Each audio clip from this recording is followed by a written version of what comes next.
becoming a wild animal. I just think it's interesting that this is the only chapter in the entire Bible written by a Gentile king, a world ruler at that. And of course, he wrote this in the first person. He was telling what happened to himself.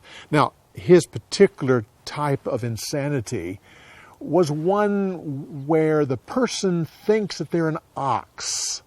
As different people have studied this and researched it, those who are in the know think that he has that particular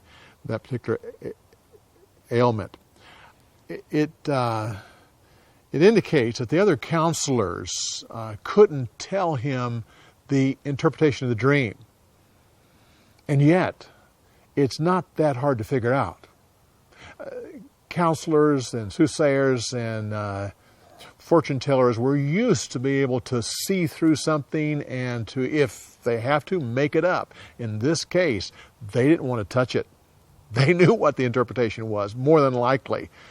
And it took a Daniel, someone that the king had full trust in, had a professional relationship with, to be able to point to him and saying, this is what it means. I find it also interesting that this story is so similar to the David-Nathan story, where the prophet comes in with a story and basically says, you're the man, you are guilty. Daniel is doing the same thing, except it wasn't a story, it was a dream. And he says to him, the judgment is on you. And it's just so similar. Finding this account in ancient history is an interesting thing. Most kingdoms in ancient history would never record any weakness of their king. You actually have to compare what other people say to get anything. And true enough, the records in Babylon do not record that the king went through this time.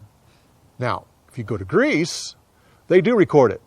They don't necessarily say what it is, but they say something really bad has happened here.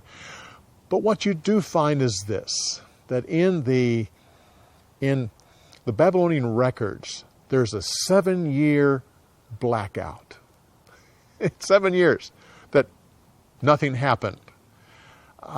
And in ancient history, that doesn't happen. They are all the time writing about what the king does.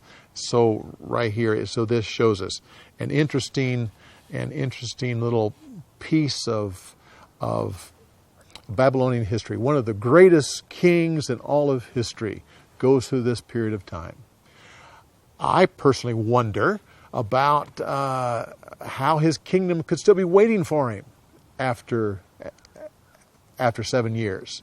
Did he hold such great respect that no one wanted to replace him while he was still alive? Or could it be that his son took over the kingdom for a time? Now he eventually became king, but did the son take over and then willingly give it back?